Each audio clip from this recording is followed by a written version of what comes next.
Hello friends, this video on Kingdom Plantae Part 16 is brought to you by examfear.com. No more fear from exam. To the next type of plants, that is Phanerogams. So far, what was the improvement that we saw in each type of plant? First came thallophytes. No body differentiation, nothing. Next was bryophyte. Little bit of body differentiation but hidden reproductive system, no vascular tissues. Third was the pteridophytes, little more improvement. They had good body differentiation. They also had vascular tissues present, but their reproductive system was again hidden. So now comes the Phanerogams. So let us see what improvement does this bring in. So here body differentiation exists into root, stem and leaves. So we properly see root, stem and leaves. Specialized vascular tissues are also present, okay.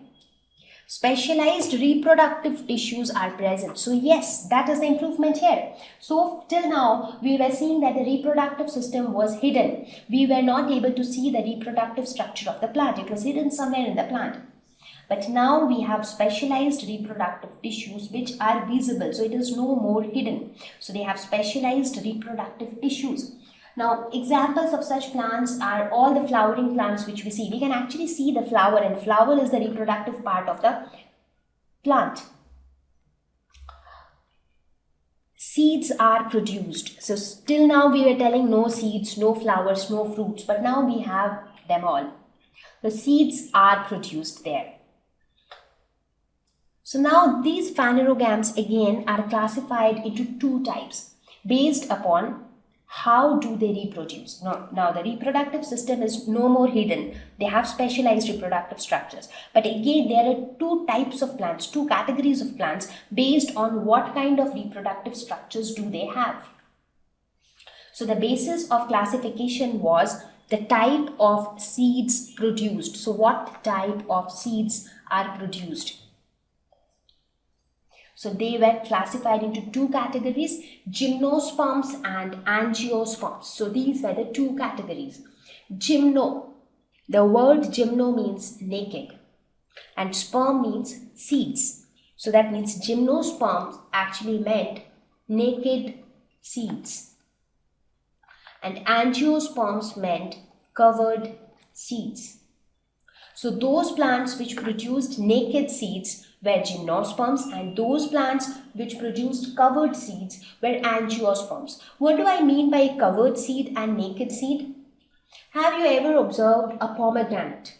What happens in a pomegranate? Inside the pomegranate you have the seeds. If you take a guava, inside the guava you have the seeds. So the seeds are not naked. The seeds are present inside a covering. And what is that covering? Fruit.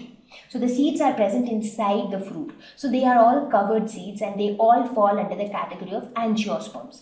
But when I say gymnosperms, there will be no fruits in gymnosperms. These are naked seeds. Now examples of gymnosperms will be pine trees. Have you ever seen fruits in pine trees? No.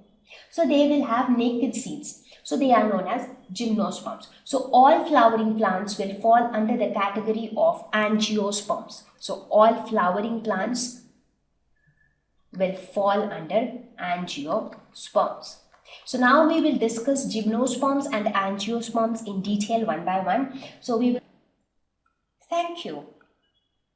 Please visit www.examfear.com to watch more videos, attempt free online test, get free study material, find tutors and mentors.